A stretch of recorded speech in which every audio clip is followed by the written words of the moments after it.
Sin pun berpindah ke aula seni bela diri. Terlihat di sana begitu banyak orang yang sedang membaca buku seni bela diri, tapi mereka teralihkan oleh seseorang yang membawa begitu banyak buku seni bela diri, yang mana seseorang tersebut ternyata adalah Wu Zhou sehingga orang-orang di sana bertanya-tanya apakah dia ingin meminjam semua buku itu? Kalau benar bagaimana dia bisa membaca semua bukunya? Kemudian Wu Zhou yang membawa banyak buku langsung menuju tempat peminjaman buku yang di mana di sana terlihat seorang pria tua yang lagi rebahan. Yang lalu Pak tua itu membuka matanya membaca semua judul buku yang dibawa oleh Wu Zhou mengatakan buku yang dia pinjam hanya bisa dipinjam 1 hari saja. Jadi Pak tua bertanya apakah 1 hari cukup untuk mempelajari semuanya, karena tidak masuk akal untuk seorang murid luar bisa membaca semuanya. Wu Zhou pun dengan percaya diri mengatakan tenang saja itu masih masuk akal.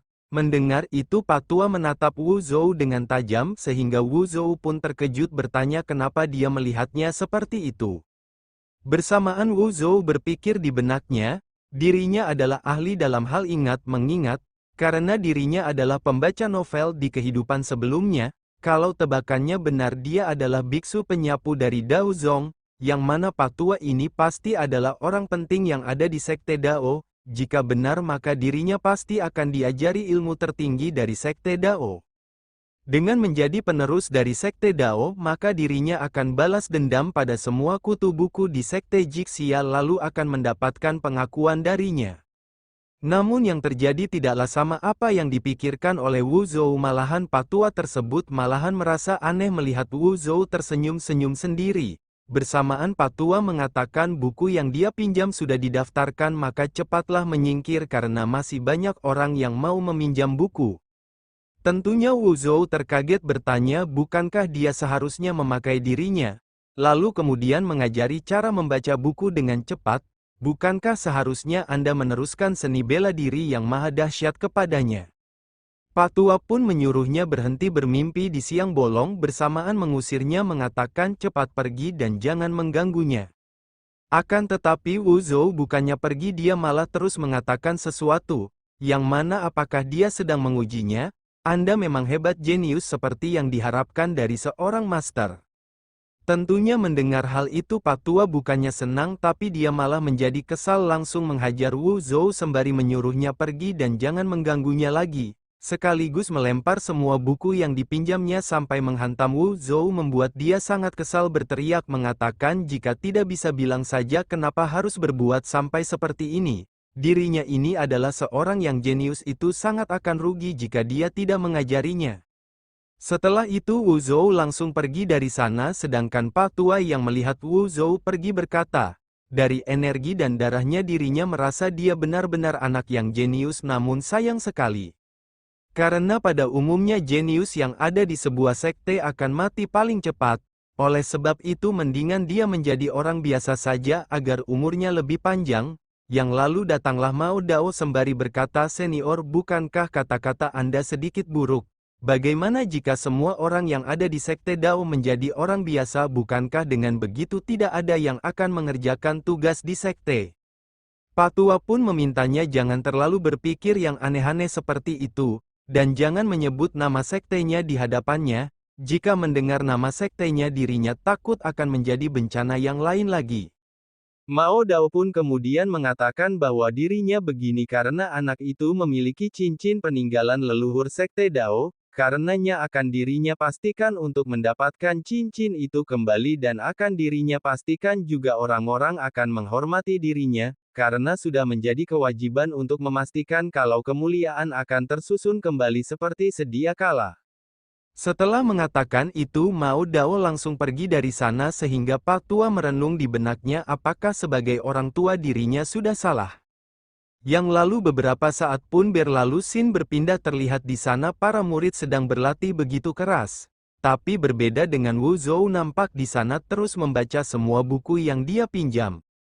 Kemudian dia menguap mengatakan kalau buku-bukunya benar-benar membosankan. Namun dirinya bersyukur dengan bantuan mangkuk reinkarnasi dirinya bisa mempelajarinya dengan mudah. Terlihat juga di sana Wu Zhou memasang sebuah pelang yang bertuliskan menerima senjata rusak dan barang rongsokan lainnya dengan harga tinggi, Tidak hanya itu, di sana juga tertulis, pendaur ulang barang rongsokan yang amanah serta jujur, tidak sombong dan rajin menabung. Yang lalu Wu Zhou yang melihat para murid di sana sedang latihan, menurutnya mereka sangat lemah sehingga Wu Zhou pun berpikir kalau begini terus dirinya akan sangat lama menunggu senjata mereka rusak, karenanya Wu Zhou pun akan mencari cara bagaimana mendapatkan senjata rusak lainnya dengan cepat. Dengan pikiran seperti itu, Wu Zhou kemudian dikejutkan oleh salah satu murid terbang ke arahnya, lantas Wu Zhou pun dengan cepat menghindar. Namun Wu Zhou sangat terkejut sebab warung yang dia sudah bangun hancur begitu saja, membuatnya sangat kesal, bahkan wajahnya sangat burik. Yang lalu seseorang yang terpental itu seketika terbatuk mengeluarkan cairan merah, bersamaan datang seseorang yang mana dia adalah Zhu Yiming, dan dia juga yang membuat kerusuhan di sana. Kemudian murid lainnya pun bertanya apa yang sedang dia lakukan, apakah dia sudah gila melakukan itu kepada sesamanya. Lantas Zhu Yiming pun beralasan mengatakan tidak lama lagi akan ada penerimaan sumber daya untuk murid inti, karena itulah semakin sedikit murid akan semakin lebih baik.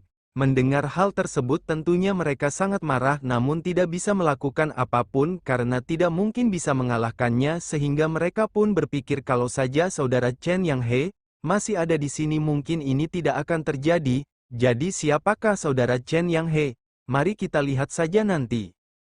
Setelah itu Wu Yiming yang sudah puas mempermalukan mereka, dia lantas akan pergi sembari mengatakan benar-benar membosankan. Kalau begitu dirinya akan pergi ke tempat lainnya, mungkin saja menemukan sesuatu yang menyenangkan. Akan tetapi langkahnya terhenti di saat seseorang berkata apakah dirinya memperbolehkannya pergi setelah membuat kekacauan seperti ini. Tentunya mendengar hal itu Zhu Yiming menghentikan langkahnya menoleh bertanya siapakah yang berani menghentikannya. Yang lalu terlihatlah seseorang itu ternyata adalah Wu Zhou, sehingga para murid di sana pun membicarakannya mengatakan bukankah dia yang membuka toko daur ulang senjata, dan dia juga hanya murid luar, tapi kenapa dia berani menghentikan Zhu Yiming, apakah dia ingin mati? Kemudian Zhu Yiming yang mengetahui seseorang yang menghentikannya hanyalah murid luar lantas menyuruhnya pergi, jangan mengganggunya. Namun tiba-tiba dia terkejut karena Wu Zhou seketika mengeluarkan energinya yang besar hingga di saat yang sama Zhu Yiming langsung terpental jauh menghantam tembok hingga hancur. Tentu saja melihat kejadian tersebut para murid di sana terdiam untuk sesaat. Tapi kemudian serentak mereka mentertawakan Zhu Yiming yang sudah dipukul mundur oleh murid luar, bahkan murid luar tersebut tidak bergerak sama sekali. Yang lalu Wu Zhou berkata kalau dia sudah menghancurkan warungnya jadi jangan pernah berpikir bisa lolos begitu saja. Di saat yang sama Wu Zhou mengambil salah satu pedang tersebut kemudian menghampiri Zhu Yiming dengan memasang aura intimidasi. Akan tetapi Zhu Yiming tidak merasa ngeri, bertanya apakah dia mencoba untuk menakut-nakutinya. Wu Zhou pun berkata kalau itu salah, dirinya bersungguh-sungguh ingin menghajarnya bersamaan menebaskan pedangnya.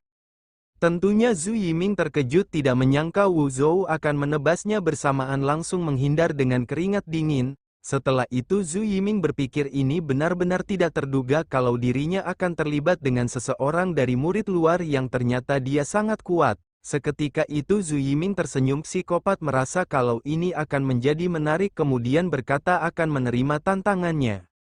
Namun yang terjadi selanjutnya Zhu Yiming begitu mudahnya terkena serangan Wu Zhou membuat dia terperanjat, tapi untungnya dia terselamatkan karena pedang Wu Zhou telah patah. Sejenak Zhu Yiming berpikir mengatakan bahwa pedangnya adalah pedang mahal yang dikatakan sangat kuat, tapi dengan mudahnya tergores olehnya sehingga Zhu Yiming pun bertanya-tanya kenapa murid luar bisa sampai sekuat ini. Yang lalu Wu Zhou mendapati pedangnya telah patah hingga tidak bisa digunakannya lagi, lantas dia pun berencana akan menghancurkan semua senjata agar dia mendapatkan banyak pedang rongsokan. Sementara itu di sisi para murid menyaksikan Zhu Yiming dapat ditekan oleh murid luar, mereka pun bertanya-tanya siapakah dia. Namun mereka tidak mempedulikan hal itu, mengatakan asalkan dia dapat membuat Zhu Yiming dipermalukan mereka akan mendukungnya. Seketika itu langsung berteriak memberi semangat kepada Wu Zhou. Setelah itu Wu Zhou menghampiri Zhu Yiming dengan menyuruhnya maju sehingga Zhu Yiming pun tidak basa-basi akan menerima tantangannya sehingga keduanya pun berhadapan bahkan pertarungan mereka begitu sengit, yang dimana siang hari telah terlewati bahkan sore harinya pun pertarungannya terus berlanjut tidak hanya itu saja waktu memasuki malam hari pun pertarungannya masih belum berhenti. Tapi pada akhirnya Zhu Yiming pun telah kehabisan tenaga dan juga pedangnya telah rusak parah bersamaan dia merasa ngeri karena Wu Zhou masih memancarkan energi Qi begitu kuat meskipun sudah bertarung cukup lama. Yang lalu Wu Zhou yang melihat tumpukan pedang yang rusak dia pun berpikir akan menghentikan pertarungannya seketika itu mengeluarkan aura intimidasi mengatakan dirinya akan mengeluarkan jurus yang akan menghabisinya karenanya bersiap-siaplah. Mendengar itu Zhu Yiming yang merasa telah diremehkan dia sangat marah langsung menerjang mengarahkan pedangnya, akan tetapi di saat yang sama Wu Zhou melepaskan teknik pedangnya hingga dalam sekejap terlesatlah sebuah energi pedang yang begitu besar, yang mana dengan mudahnya mencabik-cabik Zhu Yiming sampai dia terluka cukup parah bersamaan terjadilah ledakan akibat energi pedang tersebut. Tentunya menyaksikan kejadian tersebut para murid yang ada di sana tercengang bertanya-tanya kenapa ada gempa. Sementara itu di sisi Zhu Yiming terlihat dia sudah tidak berdaya seketika merasa kesal bertanya kenapa dia tidak mengeluarkan skillnya dari awal, kenapa juga harus mengulur waktu sampai sejauh ini. Wu Zhou pun beralasan dengan wajah ngeselin mengatakan dirinya tidak akan mendapatkan barang rongsokan kalau semua pedang yang ada di tempat latihan tidak digunakan. Oleh sebab itu dirinya mengulur waktu sejauh ini agar semua pedangnya rusak sehingga dapat dirinya daur ulang. Tentunya mendengar alasan tersebut Zhu Yiming sangat kesal sehingga terjadilah percekcokan di antara keduanya. Setelah itu Zhu Yiming pun berkata dirinya akan mengakui kekalahannya hari ini. Dirinya benar-benar sudah meremehkannya tidak disangka ada murid luar yang begitu kuat bersamaan langsung berniat akan pergi.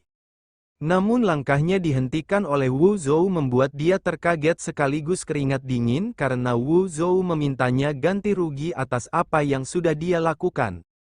Zhu Yiming yang keringat dingin lantas mengatakan bukankah dirinya sudah membayarnya dengan kekalahannya di pertarungan. Namun Wu Zhou tidak menerima itu seketika berubah ke mode mata duitan sembari mengeluarkan sebuah alat penghitung berkata, kerugian yang dia timbulkan harus dibayar dengan uang bukannya kekalahan. Mendengar itu Zhu Yiming lantas menenangkannya berkata itu gampang kalau soal uang karena dirinya punya 100 yuan jadi uang tidak akan ada masalah buatnya. Akan tetapi seketika Zhu Yiming bergetar hebat karena Wu Zhou menjelaskan semua kerugiannya, yang dimana biaya kerusakan lapangan serta senjata-senjata yang rusak, kemudian biaya obat untuk para murid yang sudah dia pukul dan biaya kerusakan mental murid-murid, ditambah waktunya yang terbuang karena menghadapinya serta mengeluarkan skill pamungkasnya, jadi total semuanya yang harus dia bayar adalah 5.000 yuan sembari memberikan cek tagihan. Sontak mengetahui jumlah yang dia harus bayar Zhu Yiming sangat kena mental bertanya apakah dia mencoba merampoknya bagaimana bisa dirinya mempunyai uang dengan jumlah banyak. Mendengar hal itu Wu Zhou terkejut seketika merubah kembali pakaiannya mengatakan ternyata dia sangat bokek. Laganya saja punya uang tapi ternyata tidak punya uang sama sekali. Padahal dirinya sudah berharap banyak padanya karena itu kalau bokeh bilang saja bokeh bersamaan Wu Zhou memasang wajah menyeramkan.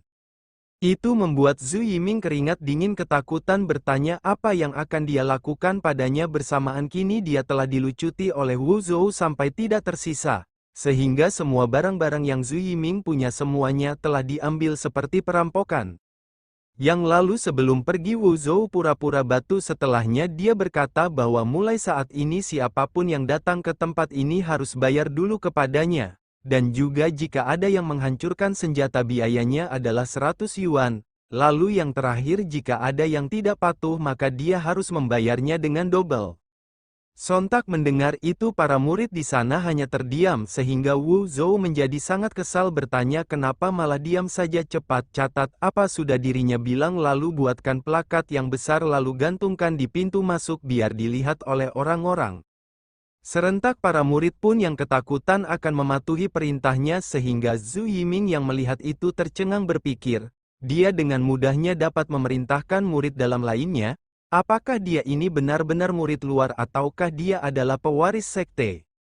Kemudian pada saat itulah datang Mao Dao dengan dia yang langsung memanggil Wu Zhou sembari bertanya apakah dia pikir bisa menetapkan aturan sekte, memangnya dia ini siapa? Wu Zhou pun menoleh meskipun tidak tahu siapa yang ada di belakangnya dengan menyebutnya kurang pintar sembari berkata kenapa masih bertanya. Tentunya Mao Dao yang dikatain kurang pintar sangat kesal, begitu juga Wu Zhou, dia seketika keringat dingin tidak menyangka yang ada di belakangnya ternyata gurunya sehingga Wu Zhou pun berpikir dirinya mungkin akan tamat kali ini. Yang lalu Mao Dao mencengkram kepala Wu Zhou sembari bertanya apakah murid luar bisa menetapkan aturan seperti itu, jika benar maka statusnya sekarang lebih tinggi dibanding dirinya, bukankah begitu, sungguh keparat licik. Wu Zhou pun berkata bukan itu maksudnya, jadi bisakah mendengarkan dulu penjelasannya? Akan tetapi Mao Dao tidak menghiraukannya, langsung menghajarnya sampai terpental, bahkan Wu Zhou dihajarnya beberapa kali membuat para murid yang di sana ketakutan.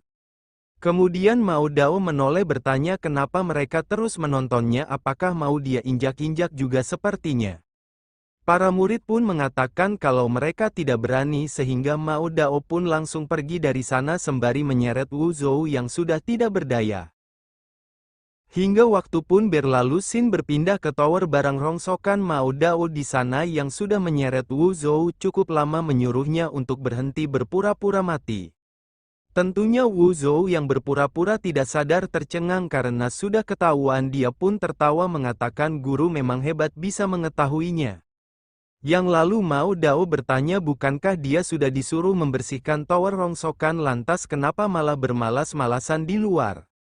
Namun tiba-tiba Mao Dao terkejut pada saat melihat ke sekelilingnya di sana begitu sangat bersih sehingga Mao Dao bertanya lagi apakah benar dia sudah membersihkan tempat ini sampai begitu kinclong.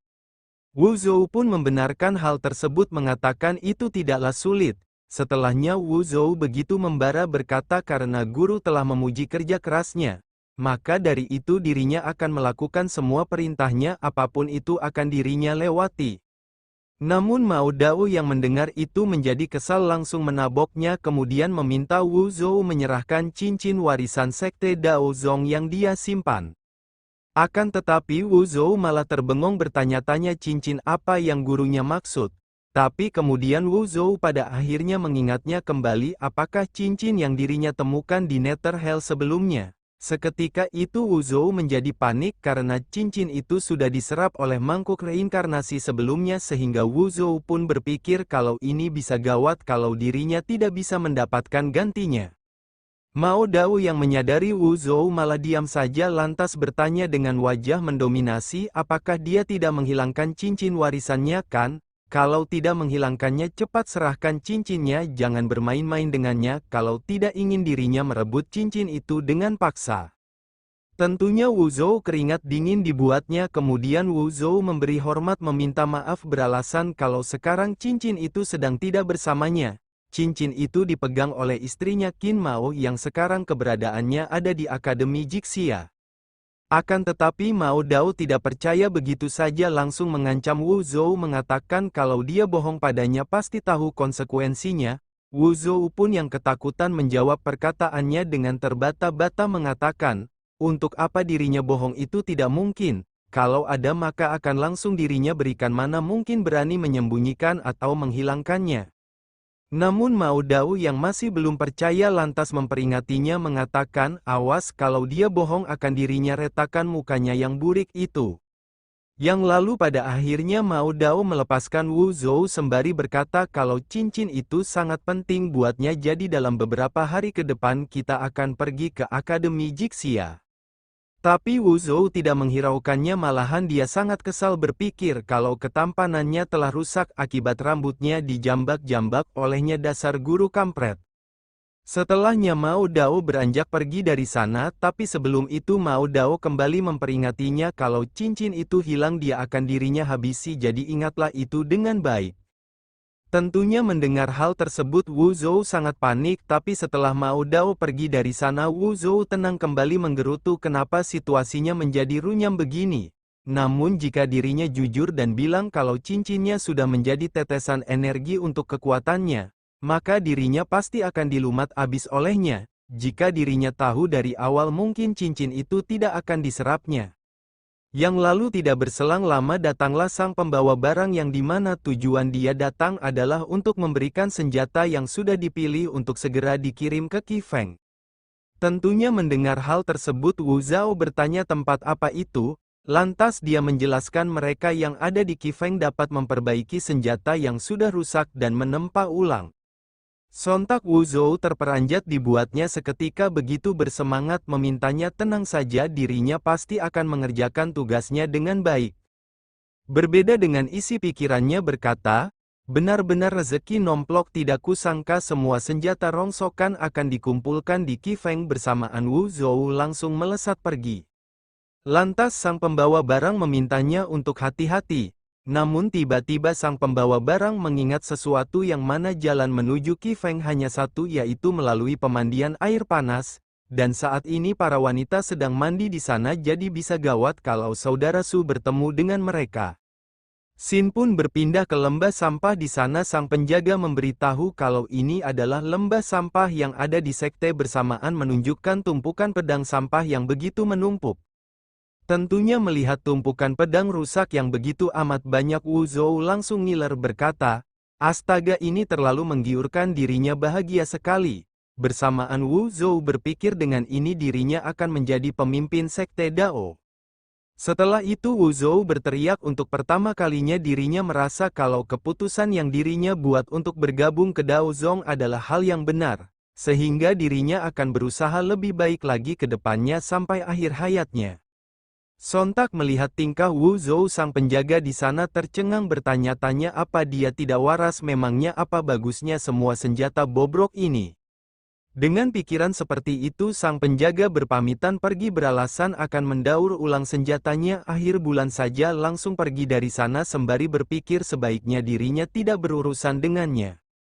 Setelah sang penjaga pergi Wu Zhou seketika tertawa jahat bersamaan memerintahkan mangkuk reinkarnasi melahap salah satu tumpukan sampah di sana. Sehingga dalam sekejap senjata yang dilahap berubah menjadi tetesan energi yang langsung memasuki tubuhnya membuat Wu Zhou begitu senang merasa untuk saat ini sudah cukup. Kemudian Wu Zhou langsung akan pergi agar orang lain tidak curiga dengan keanehan yang terjadi dengan barang rongsokannya yang menghilang. Hingga beberapa saat pun berlalu Wu Zhou di sana menemukan sebuah pemandian air panas sehingga membuatnya begitu bersemangat. Yang lalu Wu Zhou langsung mencopot pakaiannya sampai tidak tersisa kemudian melompat menerjang ombak sehingga dia pun merasakan kenikmatan yang sungguh hakiki. Tapi tidak berselang lama Wu Zhou mendengar kehadiran seseorang yang mana mereka berniat akan mandi di pemandian air panas. Wu Zhou pun sejenak berpikir apakah dirinya tidak salah dengar, kenapa ada suara wanita di tempat seperti ini. Yang lalu kita pun akhirnya dipertemukan lagi dengan para wanita yang dimana sudah beberapa chapter tidak ada wanitanya sehingga sungguh membosankan. Dan terlihatlah para wanita tersebut yang berasal dari murid inti yang mana kedatangan mereka adalah untuk mandi. Kemudian dijelaskan kedua wanita tersebut yang tidak diketahui namanya mengajak wanita berambut kuning yang bernama Rui Sui ke pemandian air panas agar tidak ada lelaki tidak jelas mengintipnya. Karena dijelaskan sebelumnya ada seseorang yang mengintip tahu-taunya tersambar petir di siang bolong dan itu disebabkan oleh Rui Sui yang telah diberkati oleh surga karenanya jika ada lelaki yang mendekat pasti akan dihabisi oleh surga. Setelah itu Rui Sui mulai membuka penutupnya mengatakan akan masuk ke pemandian terlebih dahulu sehingga wanita lainnya yang melihat semuanya begitu antusias untuk membantu membukanya. Sementara itu di sisi lain di sana Wu Zhou yang sudah ada di dalam pemandian air panas begitu panik bertanya-tanya kenapa tiba-tiba banyak wanita. Kalau keluar sekarang dirinya pasti akan terciduk dan kalau itu terjadi maka reputasinya sebagai penerus sekte akan tercoreng kemudian akan dianggap sebagai orang sus. Yang lalu Wu Zhou yang sudah tidak bisa keluar dari situasi memutuskan menenggelamkan tubuhnya ke dalam air dan akan bertahan sampai mereka pergi. Tidak berselang lama pada akhirnya para wanita sudah membuka semuanya menyisakan sedikit kain tipis, yang mana kita diperlihatkan kedua wanita yang ada di belakang mereka saling memainkan semangkanya berbeda dengan Rui Sui langsung memasuki air panas. Di saat yang sama nampak kaki Rui Sui menginjak sebuah tangan yang dimana ternyata Wu Zhou tepat ada di sebelahnya. Tentu saja Wu Zhou yang tangannya terinjak begitu panik tapi kemudian matanya teralihkan oleh sesuatu yang mana di depannya nampak pemandangan cakrawala yang begitu indah karenanya keimanan Wu Zhou pun diuji di sana. Yang lalu Rui Sui yang sedang fokus mandi dia melihat sesuatu yang mana itu sebuah cairan merah sehingga dia pun bertanya-tanya mengapa ada cairan merah di sini. Sementara itu di pusat cairan merah tersebut terlihat Wu Zhou yang terus bertahan tapi keimanannya makin besar diuji karena pemandangan tersebut terus mendekat. Sedangkan Rui Sui yang mengira cairan merah berasal dari hewan kecil yang terluka dia lantas berniat memeriksanya terus mendekat.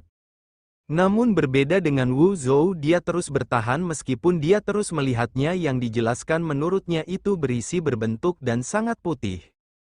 Akan tetapi sepertinya Wu Zhou tidak akan bertahan lama karena Rui Sui terus mendekat sehingga pada akhirnya Wu Zhou pun keluar dari dalam air, sehingga terjadilah gelombang yang besar bersamaan Wu Zhou pasrah dengan keadaan meskipun mereka akan membunuhnya.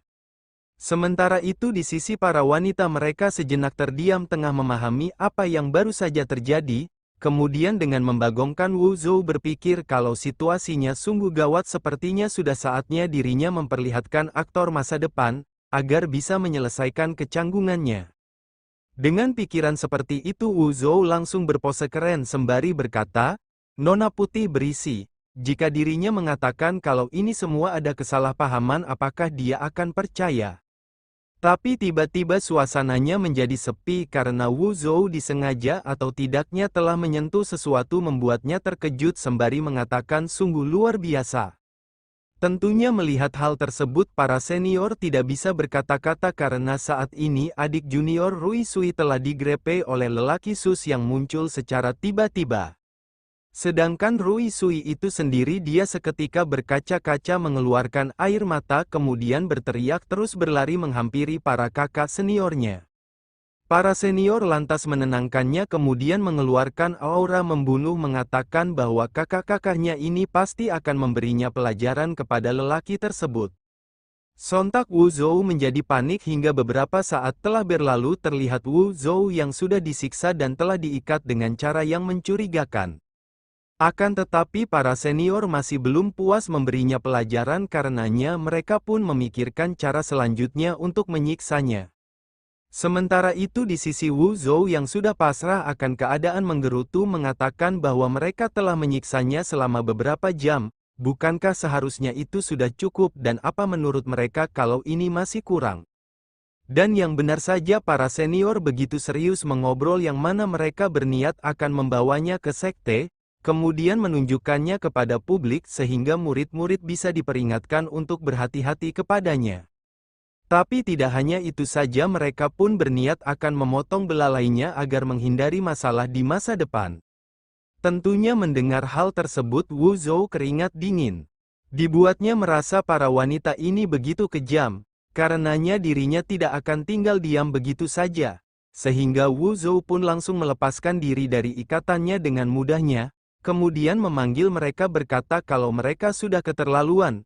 Mendengar itu mereka pun menoleh bersamaan terkejut karena Wu Zhou dapat lepas dari tali pengikatnya. Tapi keduanya kembali tenang merasa murid-murid dari Sekte Dao tidak akan bisa dianggap remeh begitu saja. Yang lalu Wu Zhou meminta mereka tenang dan jangan gugup mengatakan dirinya hanya punya beberapa kalimat untuk diucapkan.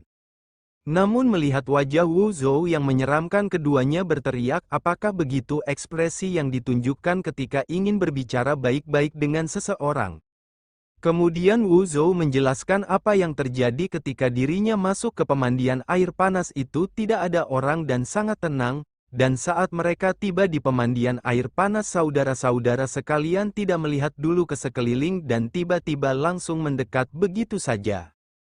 Sehingga dirinya menyimpulkan dari waktu tersebut dirinya tiba di pemandian air panas jauh lebih awal dari mereka. Jadi menurut penyelidikannya kebenaran dari insiden mengintip ini adalah merekalah tersangka pengintip yang sebenarnya. Oleh karena itu dirinya tidak terima mereka menangkapnya bahkan menuduhnya dan mereka juga memperlakukannya dengan kejam serta menghajarnya dengan tidak manusiawi. Oleh sebab itu dirinya akan menuntut keadilan ke Sekte Dao dan akan mempublikasikan kejahatannya biar orang-orang dari sekte melihat wajah jeleknya. Dan juga sejak dirinya pertama kali memasuki pemandian air panas, dirinya telah berada di dalam air dan berkonsentrasi pada kultivasi, tetapi siapa sangka mereka tiba-tiba muncul dan membuatnya gila hingga memuntahkan banyak cairan merah. Untungnya dirinya bertekad serta mengutamakan kesadarannya dan akhirnya berhasil menerobos. Sontak mendengar penjelasan yang panjang lebar tersebut, para senior hanya bisa terdiam kesal. Ditambah Wu Zhou makin membara bertanya bagaimana jika terjadi sesuatu padanya, bisakah mereka menanggung tuduhan sesama senior, apakah mereka mampu? Namun pada saat Wu Zhou sudah memenangkan situasinya, tiba-tiba sesuatu yang menutupi belalainya terjatuh membuat dia sangat panik berpikir masa depannya sekarang sudah berakhir. Akan tetapi ternyata bukannya mereka terkaget, malahan menilai bahwa belalainya sangat kecil kayak pisang, bahkan itu tidak lebih besar dari terong atau timun. Mendengar hal tersebut Wu Zhou tentunya tidak terima, berteriak untuk jangan memandang rendah orang lain, karena saat ini itunya hanya sedang berada di mode tenang dan kalau sudah ke mode gasken bakalan seperti kuda perang. Yang lalu pada akhirnya para senior pun percaya akan pembelaan Wu Zhou sebelumnya, karena jika itu benar Wu Zhou sedang kultivasi untuk menerobos maka mereka hampir membuat kesalahan besar. Tentunya mengetahui para wanita tersebut percaya akan kebohongannya, Wu Zhou tersenyum jahat mengatakan untungnya dirinya pintar sehingga mereka dapat dengan mudah ditipu. Setelah itu semuanya teralihkan oleh Rui Sui yang mengatakan bahwa dirinya punya sesuatu yang ingin disampaikan. Lantas para senior pun bertanya apa yang akan disampaikannya. Berbeda dengan Wu Zhou sangat panik berpikir jika Rui Sui mengatakan apa yang sebenarnya terjadi dirinya mungkin akan tamat. Yang lalu Rui Sui berkata bahwa semua orang tahu bahwa tubuhnya sangat istimewa, yang dimana jika ada laki-laki yang mengintip dia akan dikutuk dewa untuk sementara waktu. Tapi dia baik-baik saja sehingga dirinya tidak berpikir kalau dia punya niat untuk mengintip. Mendengar penjelasan tersebut para wanitanya pun berpikiran hal yang sama, karena itu masuk akal karena sekarang dia baik-baik saja. Sedangkan Wu Zhou itu sendiri dia merasa lega sekaligus keringat dingin karena sebelumnya memang ada kekuatan jahat yang menyerangnya tapi itu tidak berpengaruh. Dengan pikiran seperti itu Wu Zhou pun bertanya-tanya apakah dengan ini dirinya bebas dari tuduhan. Namun para senior masih meragukannya, menghampirinya berkata, bahkan jika tidak terbukti mengintip dia seharusnya tidak berada di sini. Karena sudah jelas bahwa pemandian air panas tersebut tidak boleh didekati oleh orang lain dan itu sudah aturan dari sekte. Wu Zhou pun yang pintar beralasan bahwa dirinya adalah seorang murid yang baru saja bergabung, jadi dirinya tidak tahu tentang aturan yang disebutkan tadi, karenanya jika dirinya telah menyinggung saudara senior maka dirinya minta maaf. Oleh karena itu saudara senior, bisakah senjata tajam ini disingkirkan terlebih dahulu? Dibarengi Wu Zhou menyingkirkan senjata tersebut dari wajahnya. Adapun mengapa dirinya datang ke sini untuk berlatih itu karena, seketika itu Wu Zhou berpikir dengan sejuta kali kecepatan untuk mencari alasan dan hingga pada akhirnya Wu Zhou menemukan solusi yang dimana dengan membagongkannya Wu Zhou berkata kalau Zhu Yiming lah yang memberitahunya sebelumnya bahwa pemandian air panas yang ada di sinilah yang bagus untuk menerobos. Yang lalu Wu Zhou meyakinkannya kembali mengatakan karena Zhu Yiming mengatakan bahwa pemandian air panas di sini penuh dengan aura serta bagus juga untuk berkultivasi dan melakukan penerobosan. Dan kemudian dia berkata bahwa kekuatannya terlalu buruk, lalu memberitahu kalau dirinya bisa menerobos kalau dia datang ke pemandian air panas untuk berlatih. Tapi jika mereka masih tidak percaya mereka bisa menanyakan langsung padanya. Mendengar semua penjelasan tersebut tentunya para senior berpendapat apakah Zhu Yiming punya dendam setelah kalah jadi dia sengaja menipu Wu Zhou. Sehingga senior yang ada di belakang sangat marah, dia berencana akan membiarkan Zhu Yiming merasakan teknik perbudakan kulit penyu miliknya. Yang mana dijelaskan teknik penyu tersebut adalah hal yang sama seperti Wu Zhou yang diikat sebelumnya di atas tiang. Setelah itu para wanita pun beranjak pergi dari sana dengan keadaan hati yang sangat marah, berencana akan menemui Zhu Yiming dan akan memberinya pelajaran. Tentunya Wu Zhou yang melihat para wanita itu pergi, dia berpikir apakah dirinya sudah aman dan selamat. Sekarang bersamaan Wu Zhou menghela nafas dengan panjang sembari berkata, akhirnya ini bisa diselesaikan dengan sempurna. Yang lalu waktu pun berlalu, keesokan harinya kita diperlihatkan sebuah bangunan seni bela diri. Di sana ada seseorang yang membicarakan sesuatu, yang dimana mereka mendengar kalau Zhu Yiming telah diberi pelajaran keras oleh para wanita sampai dia terlihat menyedihkan. Tentunya Wu Zhou yang menguping dari kejauhan seketika tertawa jahat sembari berkata, rasakan itu Zhu Yiming, bagaimana rasanya menjadi kambing hitamnya. Oke, jadi itu pembahasannya. Terima kasih sudah menonton sampai habis, semoga kalian suka dan sampai ketemu lagi di video selanjutnya.